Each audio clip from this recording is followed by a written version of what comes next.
So today we're continuing our Chakra 3.0 series, and we're talking about the third chakra. And physically, if you look at this, this is a spot a couple inches above the navel.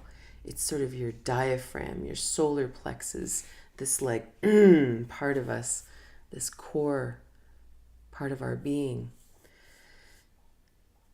And if you're new to the chakra series, this has come off of the Chakra 2.0 series, which you can also listen to, and it talks all about.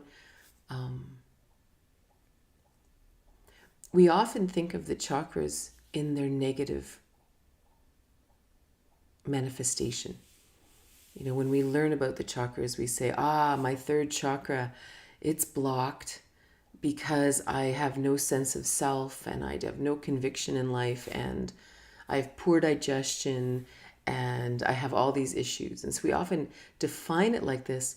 And I believe that it's because the world has been so dysfunctional.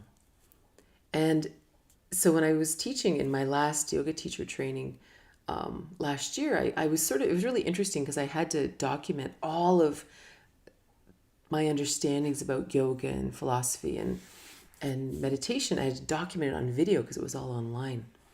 And as I was wanting to talk about the chakras, I realized that something wasn't quite right with what we believed about them. And I believe that it's not that what we've been taught about them was wrong, it's that we needed the lens of the consciousness of 2020 or 2021 and now 2022. Because we're actually capable of seeing the world differently now. At least this is my experience. It's a radical time where all of a sudden these ideas that were once accepted, even 10 years ago, 20 years ago, 50 years ago, we wake up and we look at these ideas and we say, but that's not true. That's not actually reality, right? Whereas 10 years ago, we might not have even questioned them. We would have just accepted it as, this is just normal. And this is this curious consciousness. And so one of the things that came to me, it actually came from another teacher, that there are actually these two worlds living at the same time that we're living in. The world of light and the shadow world. And the world of light, if you imagine these chakras inside of us, that the chakras belong to that world of light. The chakras themselves are not blocked. They're not damaged. There's nothing wrong with them. And this is really important to know, especially as we go on a healing journey. Because if I believe that my third chakra is somehow damaged, I internalize the idea that I am damaged, that there is something wrong with me. And so then that I think, I've got to fix me. You know, that there's something like, it's almost like I have to go into my pancreas and actually sort out what's wrong in my pancreas. And the second part of that is because I think there's something wrong with me, I think it actually takes away my confidence to fix what's wrong. You know, it's sort of like, how can the broken fix the broken? I must need you to fix me because you aren't broken like I am. So it's very disempowering when we imagine that from the very inside out, there's something wrong with us. So instead, we just want to look at this whole talk and this whole series, the Chakra 2.0 series and the Chakra 3.0 series. We want to look at it under with a different paradigm. So instead, imagine that your chakras are perfection. Your chakras are these incredibly divine, whirling energy fields, energy vortices. And they are perfection, which means you are perfection. You as you are perfect. But then there is this crazy world we live in. And this teacher, Cindy Dale, she said, Cynthia Dale, she called it the shadow world. And the shadow world is full of darkness and meanness and separation and cruelty. And not to be all negative about it, but to be realistic about it. A lot of the things that we suffer with and struggle with in life is because we've been poorly treated. We've been hurt. We've been neglected. We've been manipulated. Like, this is a reality. And to pretend that's not true, to kind of have those rose-colored glasses that, no, that's not true. I don't see that. Like, it's even funny in the spiritual world, we have this idea that, if you see it in the world, it's a reflection of your inner being. First of all, it's not true, I don't think. I think there are things for sure that if they jump out at you over and over and over again, that perhaps there's something in this for you to learn and listen to and be aware of, that there are patterns that are repeating. I can totally dig that. But the world out there is dark. And this is why it's a different paradigm. There is real darkness. And sometimes we're raised by people who weren't ready to have children. And we very easily internalize their perspective and their pain and their hurt and their lack of conviction. And we believe it's ours, right? So to really understand, if we believe that those people, say, who raised us, or our ancestors, or the people around us, or our teachers, or our bosses, or our community, if we think that they're all perfect, and we are simply messed up because we don't fit in with them, we're going to have trouble. But if we recognize that the world out there is guided by some very strange principles, and that the idea of adapting to them, there's that whole saying that being well adapted to a dysfunctional society is not a good thing, So instead, we recognize that, okay, there's this shadow world out there. There's this divine perfection inside. And in order for us to live here, we had to develop an interface. In the same way that if it's snowing and cold out, we have to put on a sweater and a parka and gloves and, boots. But the parka isn't us. It's just the interface between us and the world. So this 3.0 series is all about how do we look at that interface per chakra. So for example, the third chakra, in the light, in this perfection, our third chakra is our assignment here. Every single one of us has a unique DNA sequence. We each have a unique purpose. We each have a unique thumbprint. We each have a unique reason for being here. And to not go crazy with this reason like we're all messiahs. Like, that's the danger. As soon as I say, what is our mission? What is the reason we're here? It's really easy. Like, well, I don't know why I'm here, right? I don't know. Because we're thinking too much like save the world stuff. You might simply be here because you want to enjoy animals. Or maybe you want to swim in the ocean, or maybe you want to experience love, or maybe you have a particular set of beliefs that you're just simply exploring the world through. It doesn't have to be this great big thing, right? And that's what's really important, that our unique perspective is just our unique perspective. So this is our third chakra. Our third chakra is what makes each one of us different. And this is a good thing, right? On the one hand, we all live in this great singularity, this great oneness, this great divine wholeness. But we also live in duality. We live in very separate bodies, in different places on the earth, with very different missions, with very different characteristics, physically, psychologically, emotionally, mentally. And that uniqueness is our third chakra. And it's really important. And it's awesome. Like, if you take everybody that's here right now and you put us in a room, the most exciting thing about us is our uniqueness. There might be a common interest that brought us together, but it's our uniqueness that's interesting. So this is the third chakra in the light. It's like the eternal I am. The statement I am is so, so, so important. So I am Katrina. I am this incarnation. This is the third chakra. But then we go out into the world and there's very curious ideas out there. Like you're supposed to fit in. You don't want to stand out. There's this cookie cutter mentality that is deeply ingrained in most education systems in the world. Not all, but most of the standardized public education. Like even think of that, the standardized education system. How do you take all of these unique beings and standardize them? To really understand how deeply this program goes inside of us to make sure our uniqueness isn't expanded.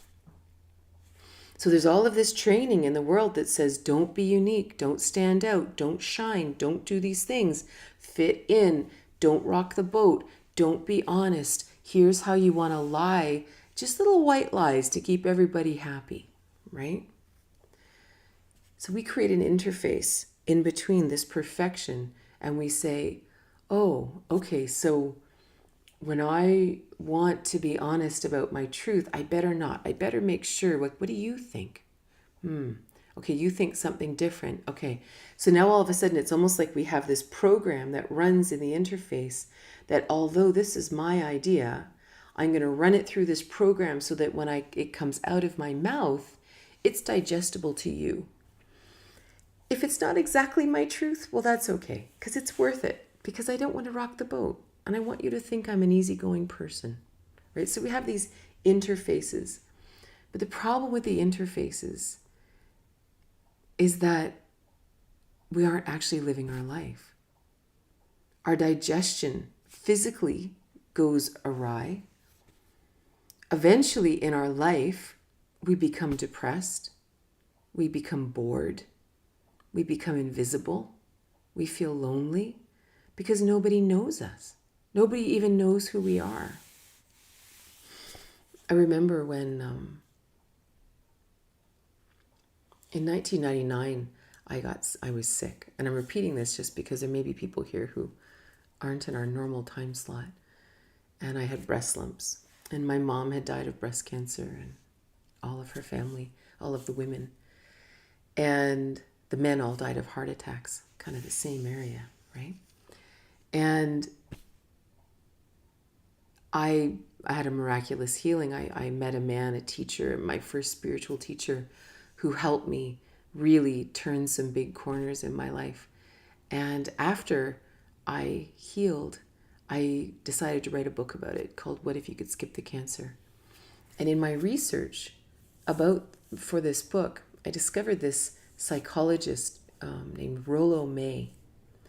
And one of his great teachings was that many, many people live their lives actually almost deleting this third chakra. These aren't his words, but we live for other people.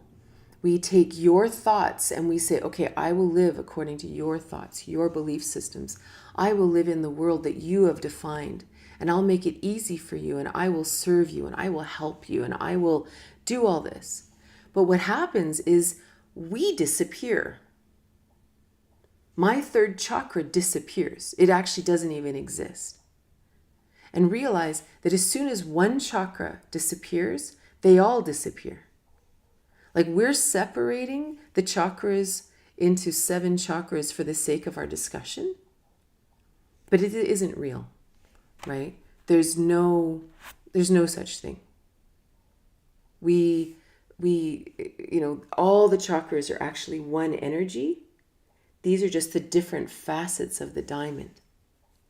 So if one chakra disappears, like the third chakra, you can also guarantee that your interactions in the second chakra aren't right, and your abundance in the first chakra isn't right, and your ability to hear your guidance in the higher chakras isn't right either. So this idea that, well, I'm just going to simply live according to everybody else's belief systems, that's okay, that I can survive this way. It's okay. It's just this one thing. It's not just this one thing. It's like pulling the plug on our entire life. And Rollo May was speaking about this in the context of disease, which is why it was so interesting to me. And what he said was, for people, especially for people who get certain kinds of cancer, and again, many things are called cancer today, which is not the cancer that I'm talking about from 20 years ago, 30 years ago. But many people who had cancer at that time often did this. They deleted their third chakra and they just simply lived the life that made everyone else happy. And that was certainly my story. And what he said is, people can go for counseling, they can go for therapy, they can have their breasts removed, they can go for chemotherapy, they can do all kinds of things, they can do yoga, they can change their life. But if they don't have the I am moment, none of it will work. If you don't have that moment where you finally realize that I matter, this being, this incarnation, this DNA sequence, this person, until I realize that I matter, none of the healing will work. It's almost like you're doing all this stuff, but it's just going through a sieve and it's just being lost. It's all the books we've read and it all just disappears, and we go on this training and it disappears, and we have this beautiful treatment and it just disappears and nothing touches us because we haven't created a ground that we even exist. That's what I felt like when I was sick. I felt like this ghost that had all these arms, and my arms were just simply serving everybody else. They were keeping my husband happy and keeping my children happy and keeping my in-laws happy and keeping the people at the school happy and keeping my family happy. But I was irrelevant. I was like a ghost in the machine, And this is really, really, really important, because very often in the interface, we're taught that you don't matter.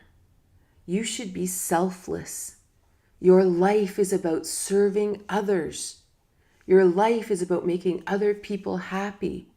Your life is about fitting in. Contribute to society by being one of the whole. This is a deep training that's sitting in our interface and interrupting our ability to actually be who we are. And this is a really important thing, this I am. So some of the ways of healing this interface is to really look at these trainings, these ideas. So for example, if you struggle with this sort of sense of self, this power center, this confidence, living in conviction, living in your own conviction, really being strong in it, it's asking, one question to ask is, do you believe that we are each meant to be unique individuals? Really?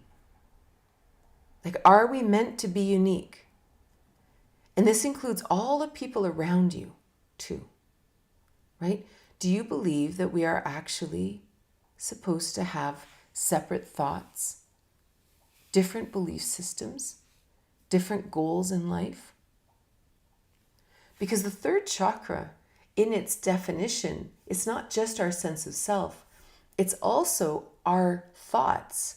Like, we often think of our thoughts being in our brain, but this area energetically is actually our connection to divinity. It's more our connection to the cosmos, to infinity, to listening for divine guidance. It's more about the unseen world. The third chakra is the set of beliefs, ideas, thoughts that we need for our mission. So if you imagine that every single one of us is unique and we each have a different journey to take, and one person, is a marine biologist, and one person is a trucker, and one person has 12 children, and one person is whatever, each person is going to have a different set of thoughts, a different set of belief systems that are going to help them on their journey. Because this is the book you need to have to go forward. Do you believe that every person should have a unique book of thoughts? So this is really important on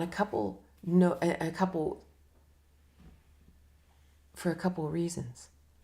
One, if I believe I'm meant to be completely unique and normal, then it won't bother me that you don't understand my journey, right? This is my perspective. This is how I live. And if you say to me, well, how could you think that? Why would you do that? That doesn't make any sense. Maybe it's worth a discussion, or maybe it's not. Maybe it's just, well, that's just how I see it. Like, can we live that clearly within us to say, well, that's just my set of belief systems. These are just my thoughts. You have your own thoughts. These are my thoughts. So it creates a real clarity inside of us that we get to live this life, and we're supposed to live this life uniquely. Like, this is a very different thing. It's not like I'm being a rebel. I'm just going against you. I'm supposed to have different thoughts. Like, this is by design.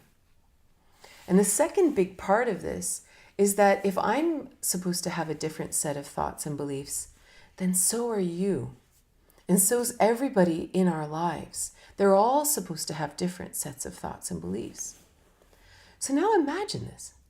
Imagine the implications of truly believing that everyone in our lives have a different set of thoughts and beliefs. So suddenly we're raised by people. The influences of our parents is it's something that we unpack for a long time in our lives, good or bad, right? So now you imagine that your parents are different souls than you. They have different ideas than you.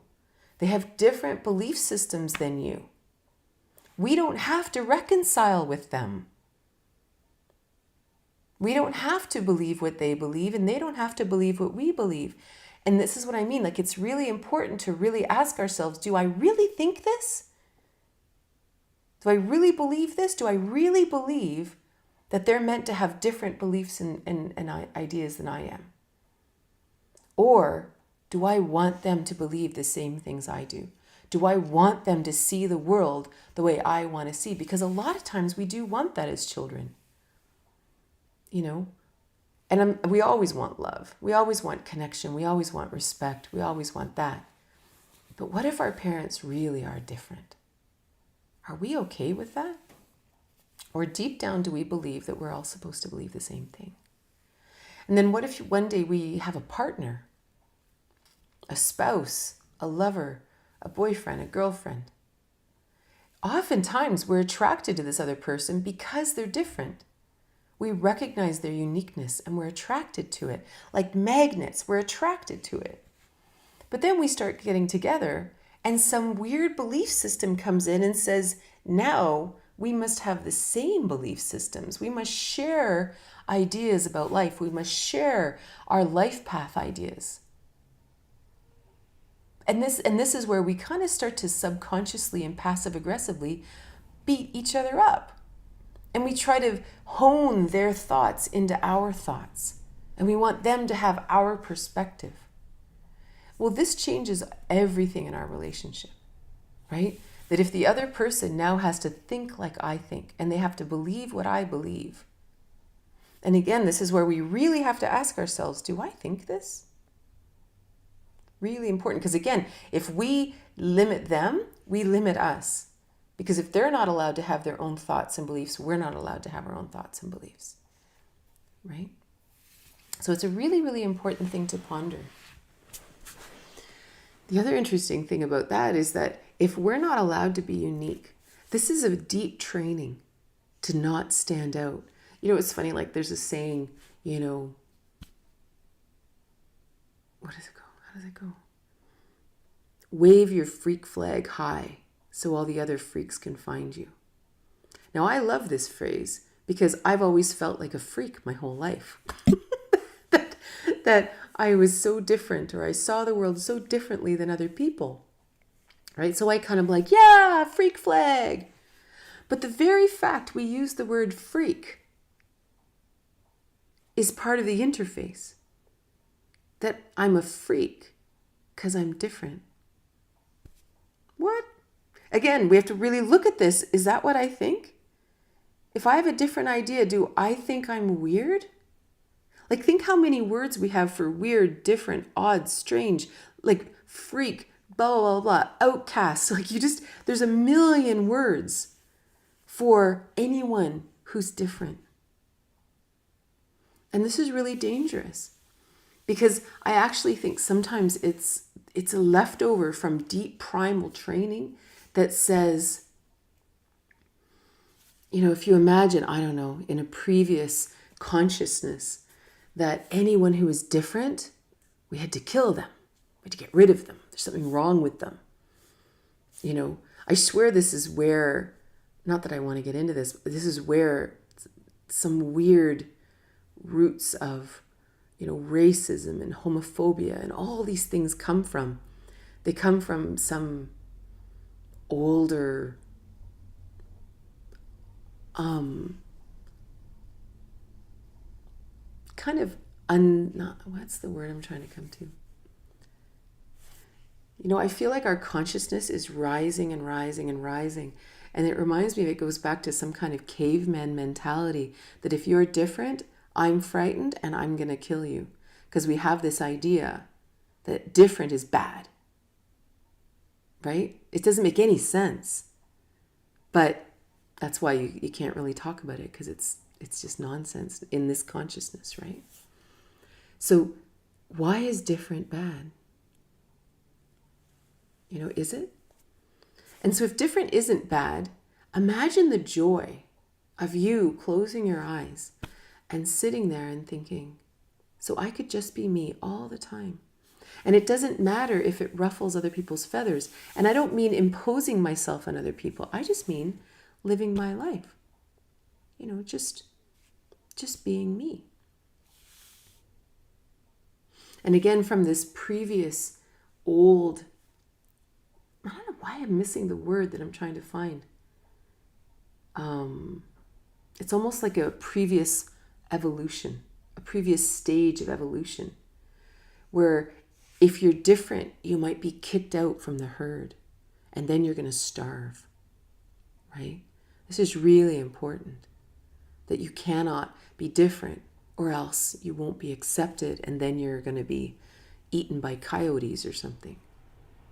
It's a big deal. So it's really important to that's deep in the interface, right? So if we imagine these thoughts and beliefs, ideas, the idea that I have different thoughts and different ideas than you do. The world isn't so black and white, that there's a lot of people that believe that, well, if you don't believe what I believe, you're against me. And if you're against me, now we have combat. It's a funny thing. It's sort of that, well, it's my way or the highway. If you don't agree with me, well, then screw you. But to actually be able to say, but we all have different perspectives. So this is where it was so funny when I was heading for my political debate, running for town council on Tuesday, 2 days ago. I was really thinking about, because of course the election is on right now. It finishes in a couple of weeks. But I started to realize that some of the questions that they may ask me, I may have really radical ideas about. And as I was thinking about the questions that they had given us some topic areas that they might ask us about, and I realized that, wow, some of my ideas are really different than what would probably be thought of in this small town, especially around healthcare or housing and all these different things. I thought, wow, you're a little radical. And it was so interesting to be sitting here in this position where I really want to get on town council. And it really is a popularity contest, right? Whether or not I get elected. And the journey in my heart on my way to the debate was, do you say what people want to hear to get elected? Or do you allow your truth to I want to say, are you going to let your freak flag fly? But I want to find a better way to say it. Are you going to be honest? Are you going to actually represent your third chakra properly? Am I going to represent actually, if this incarnation, this person is meant to be on that council, then I should probably show up as me. And by the time I had gotten to the debate, I had decided that no matter what they asked, I would answer honestly. No matter how different it might be, no matter how it might be taken, I'm going to answer totally honestly. And if it means I don't get elected, that's okay. Because maybe those ideas had to get out there and maybe someone else will run with it. But to deny my third chakra, to deny who I am for the sake of the popularity contest, I couldn't do it. And this is just an example in politics. But to really imagine, how often do we do that in life? How often do we say, well, this is not a popular idea. I don't want to upset you. It's not worth the fight. I'm just going to bury it. So how do we fix it, right? How do we fix this? Let's say we've lived a whole life and we've been trained that popularity is the answer. And I don't mean popularity like I want to be popular, like Valley Girl popularity. I just mean I want to be liked. I want my partner to love me. I want my kids to love me. I want my community I don't want to feel like a freak, right? So on some level, we've been living in this popularity contest. I mean, it kind of begins in high school, right? So how do we get back? How do we get back to ourselves? So at this point, our interface is globbed with all kinds of nonsense. It's because in order to be popular, I've had to adopt your belief and your thought system and your version of reality and all these things. I've had to bring them all in. So now my entire third chakra is just like surrounded by goo, right? It's just surrounded by all kinds of nonsense. Well, the third chakra, in terms of the elements, is fire. The first chakra is earth. The second chakra is water, and the third chakra is fire. This is the fire of the digestion. This is the fire of the furnace. So in many ways, this fire is our passion. And the only way we're going to be passionate about our life is if we're living our life.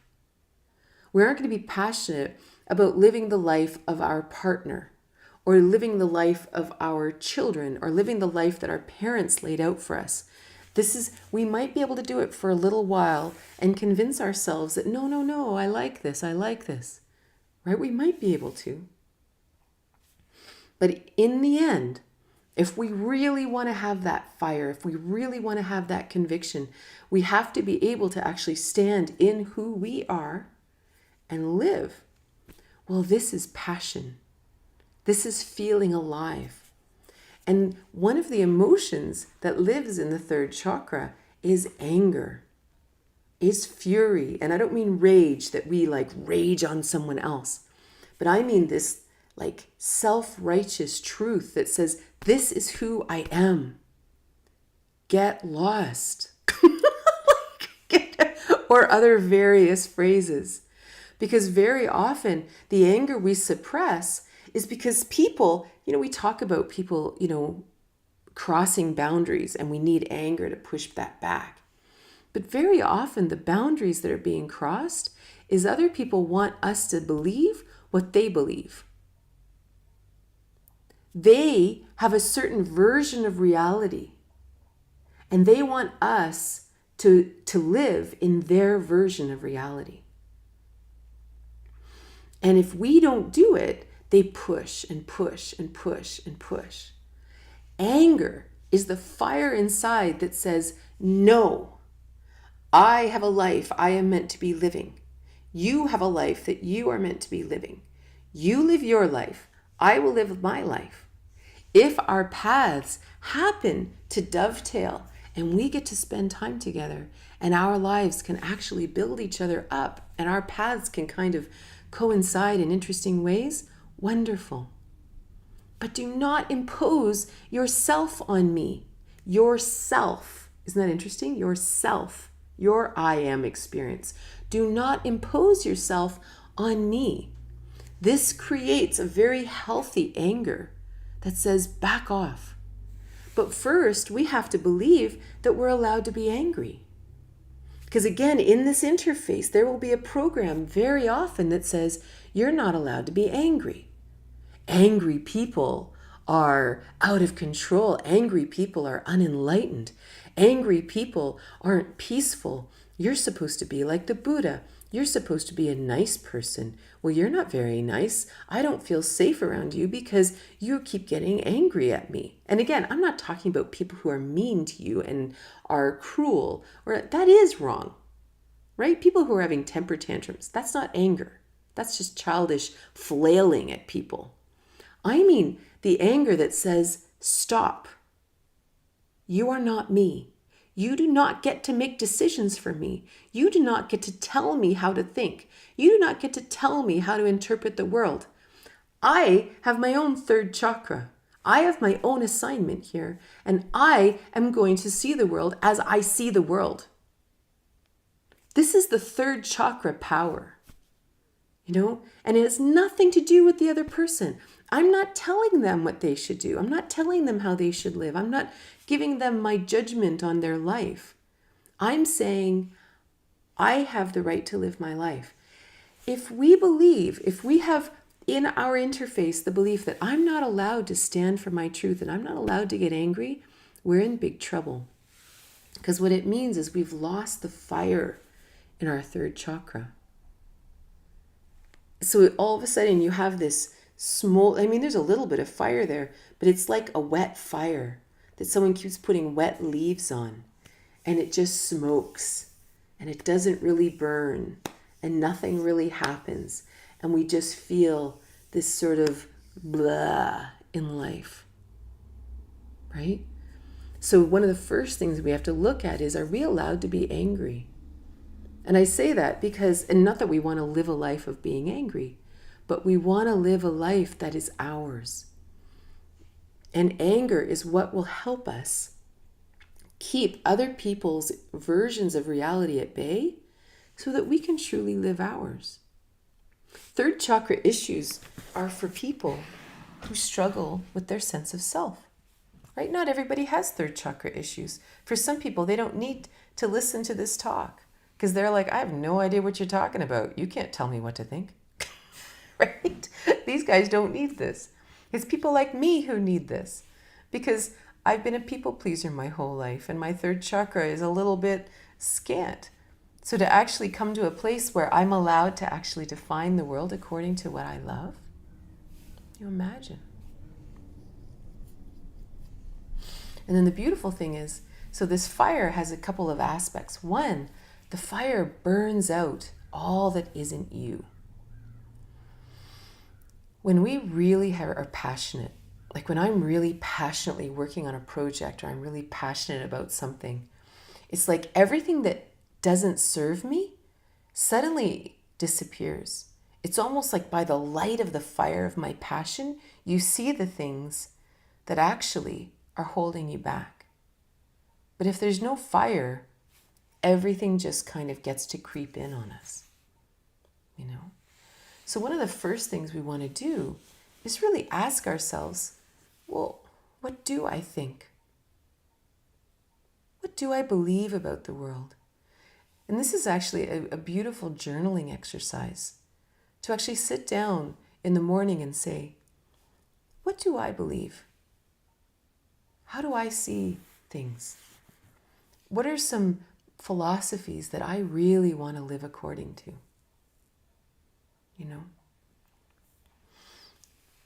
One of my fears about running for political office was that my world would become very focused on other people, that I would end up people-pleasing again, and I would be out there because there's a belief system that says I'm supposed to take care of everybody else.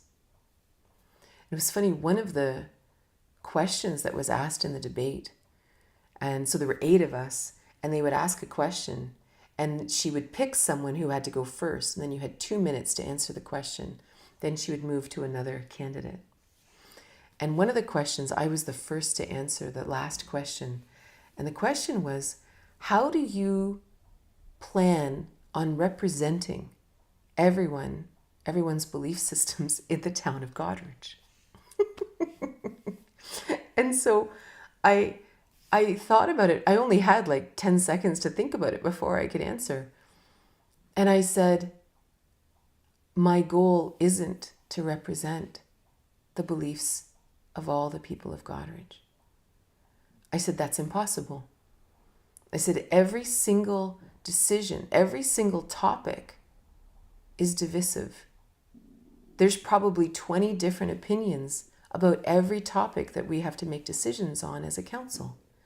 I cannot represent all the beliefs of everyone in the town. I said, but there may be people out there who really resonate with me. And you might think, wow, you know what? I share her belief systems. I share how she sees things, or at least a portion of it. And I believe that she represents me on council. And that in a council of 5 people, that perhaps each one of us represents a different portion of the town. And it was so funny because then I heard all of my colleagues' answers, and their answers weren't like that. But it was a really interesting thing for me to come to this place where I was like, I will drive myself crazy trying to represent every single person's belief system in this town. The best I can do is be really clear about how I see things, and then at least I can represent those people. But it's all about, it's all about that. And so it's a very interesting thing to really sit down with a journal and say to yourself, why am I here? What would make me happy? What do I believe? How do I believe I'm meant to live my life? And then really live that life. You're going to live from that place.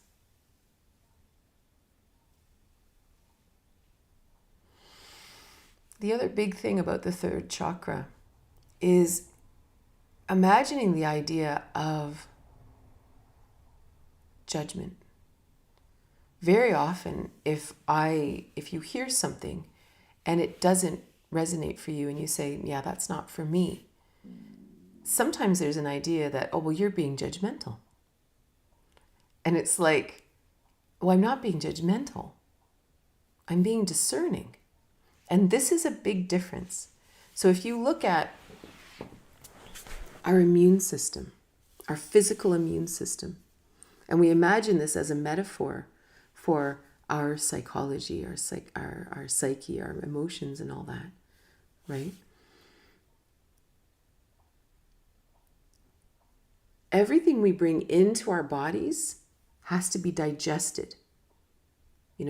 Thoughts, food, ideas, movies, opinions of others, the news, the books we read, everything. Everything that comes in has to be digested. Well, the first line of defense is this immune system that says, whoa, not you. You're poison. Oh, no, you're this. You can't even come in. So there's this first line of defense that says, yeah, this isn't for me at all. I'm not even going to digest this. I'm just not even going to open this app. You know what I mean? I'm not even going to read this because I don't want to have to digest this. I don't even know if I can digest it because it's so not for me, right? Then it comes in and the body brings up enzymes to try to digest whatever we've just eaten. And within this process, the enzymes kind of start to play and they start to sort. And they say, yes, this is nutrition. This is a mineral. Okay, this is a toxin. This is roughage. And it starts to sort everything and it gets delivered either to the bloodstream or the lymphatic system, or maybe it just passes right on out through the intestines and we just poop it out because it's irrelevant. It's just roughage, right? This sorting, speaking of digestion, I haven't had breakfast yet. This sorting, this digestion is so important And many would call it judgment. And we would say, oh, well, you're just being judgmental because you're supposed to accept everyone's beliefs and ideas, right? We can see how this idea, this thing in the interface, will really glut our digestion, like will really slow our digestion down. If I'm supposed to eat everything, I'm supposed to digest everything, it's impossible. And once I actually eat it, I'm not allowed to sort it. I'm not allowed to sort the things that are healthy for me and not healthy for me, and the things I'm meant to keep and let go of. Of course I am. And this is discernment. And as we walk through the world and things come into our arena, we're supposed to sort it. And it's not being judgmental. It's being discerning. So it's very important for a healthy third chakra interface to be able to say yes, no, yes, no.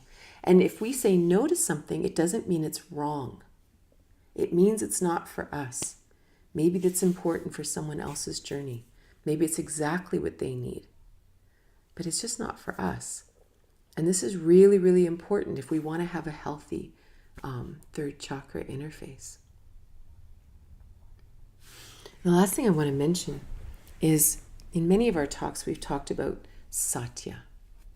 Satya, truth, deep truth. This is what we're talking about. And when we talk about living in conviction, we're talking about satyagraha, standing in our truth. Because what happens is when our third chakra, when we have so many ideas, we have the ideas that we came in with. We have our ancestors' ideas. We have the ideas of our parents. We have the belief systems of our society. We have the belief systems of our church. We have all these ideas. And this can lead us to incredible overthinking. Overthinking to the point of illness, headache, like that we just actually make ourselves crazy. The answer, so how do we make decisions when there's all these beliefs? Like there's just we are inundated with ideas. This is our satya. This is when we close our eyes and we ask, okay, what is the truth? This also lives in our third chakra. It lives in all the chakras, but it also lives in our third chakra. And when we connect with that satya, then we know, okay, here are the belief systems that are mine. I can now stand strong in this. And I can live from this place. And I don't have to argue with you. And I don't have to fight with you. Any more than you need to fight with me or try to impose yourself on me. And we can be very clear and very healthy. And then from that place, once we come to that place, then we live with passion. Then that third chakra comes alive and we become passionate about our mission. And we go out into the world and we create this and we do this and we do this and we do this. And it's super fun and exciting, right? Because at least we're starting with the foundation that, wow, look at this awesome gift I was given, right? This awesome assignment that I get to play out here on earth. Okay, I'm going to put my glasses on. And if you have any questions, I'd love to answer them. But sometimes when you're living with someone for a long time, their beliefs become yours. How to not be affected. Totally. And this is where anger is so powerful. Because anger is the beginning of understanding. As soon as they say something and you kind of push back, that's a little note to self that says, oh, wait a minute. This pisses me off. Interesting. If you find yourself talking about this other person, you know, that they believe this and they believe that and blah, blah, blah, blah, blah, then look at those things that you're repeating. What do you find yourself talking about if you're talking with the other person? What is it? Because very often, these are the things that you have internalized, right? And it annoys you. It's like grating. It's a dissonance inside of you. This is why anger is so important that we allow it. And not to attack the other person, but to simply sort out, who we really are. I love anger. It gives me energy and shows what's important. Exactly. I 100% agree.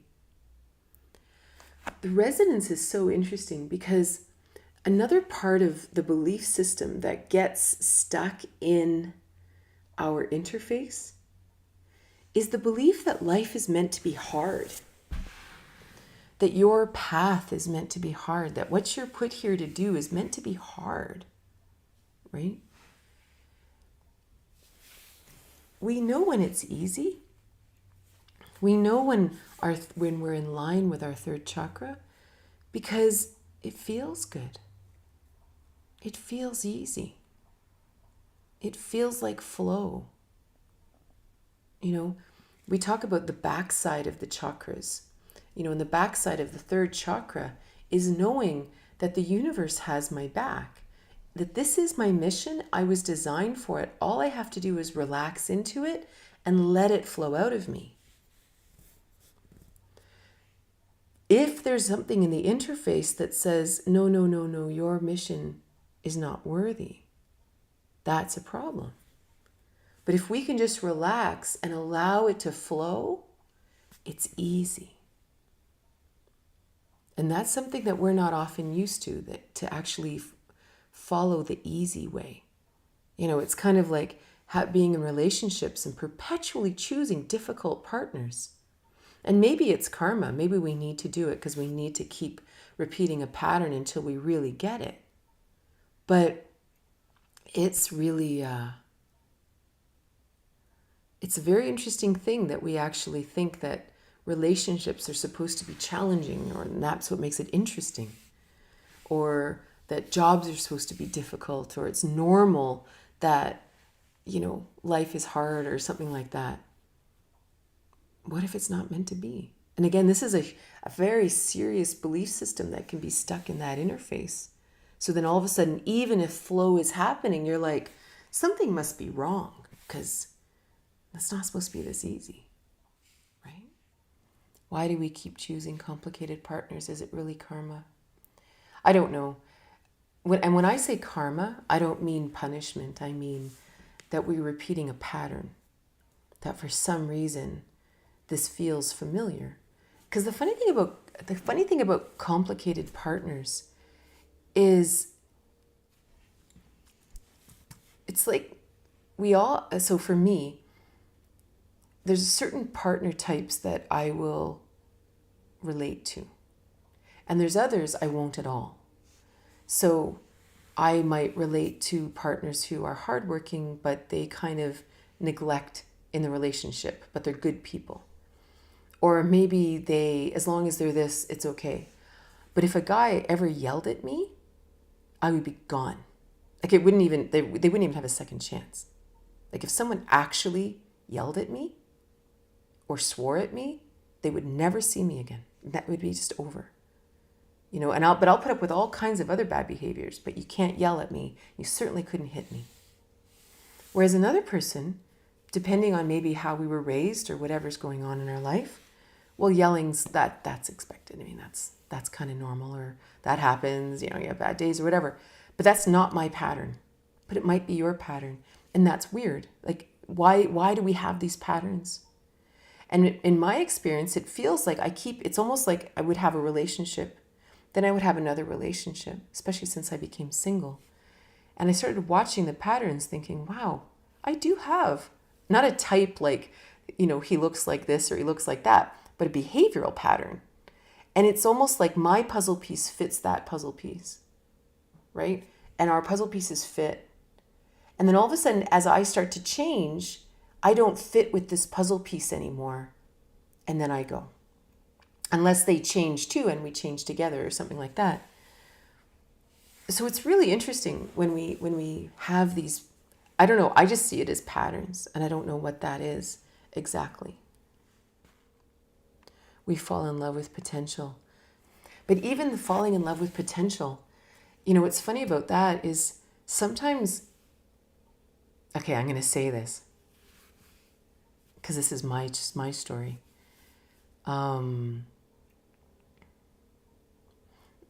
It is so dangerous to fall in love with people's potential because we're not actually paying attention to what's real and on the ground. Maybe we see them in another dimension. This happens. This is something that I've really been playing with lately, that I actually think that as human beings, we actually shift dimension all the time. Like, you can look at someone and they can be really angry or something like that. And then all of a sudden you kind of fall into this really loving space. And it's almost like they look different and they feel different. And we think we've seen their potential. We think we've seen something else. But I actually think we've simply shifted into another dimension of who this other person is and who we are. But it's not actually in this world. It's something else. And sometimes I think we even feel that about ourselves, that I fall in love with my own potential, but I'm really clear when I'm not actually acting on it. It's that idea that, oh no, here's what I believe. I don't really do it, but I believe this. Well, that's nonsense. All that matters is what I'm doing. I can believe a million things, but that's not who I am. Who I am is what I do. So if we have that thing that we do with ourselves, that I believe in my own potential, and I believe that because I have all these beliefs and thoughts, then that's who I am, but I don't do any of them. It's kind of like I believe in yoga, I believe in meditation. I don't practice it or anything, like I don't actually use it, but I believe it's really important. Well, then that's not you. What you do is what you are. Fitness, so important. I don't really do anything in terms of fitness, but I really believe it's important, right? Like, what we do is it's like there's a Buddhist saying, it's not enough to believe, you have to walk the path, or else it's not your truth. So sometimes if we do that for ourselves, we also do it with other people. We believe in their potential. We believe that the potential that they are is who they are, in the same way that we believe our potential is who we are. And so it's really interesting. But once we start actually doing the things, we start recognizing that this person isn't doing the things. They're not making any movement towards doing the things. What are we doing? And so there's a real interesting mirror sometimes there. Not everyone is willing to grow alongside with you, and nor should they. Right? This is, again, this so important thing about the third chakra. No one is supposed to walk your path with you. People are supposed to walk their path, and we're supposed to walk our path. Right? We're not supposed to bend each other to each other's paths. So it's not that I've outgrown you. I'm just on my path, and our paths have diverged. This is one of the great challenges in this other belief system that's in the third chakra, that says that when you're in a relationship, it's till death do you part, and everything else is a failure.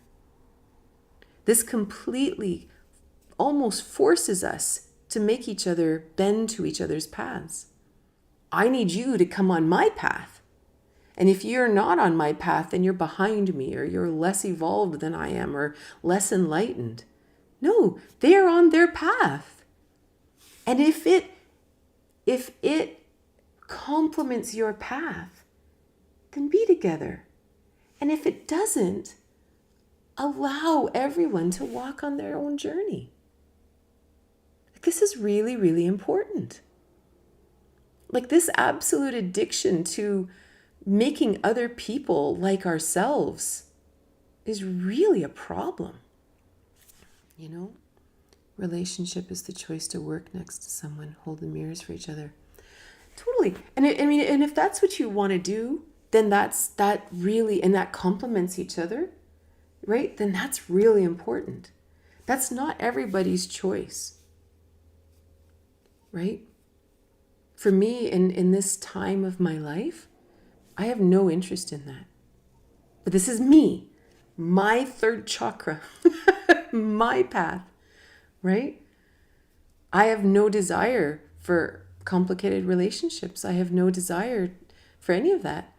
If I'm going to be in intimate relationship with someone, I want to explore the best of ourselves.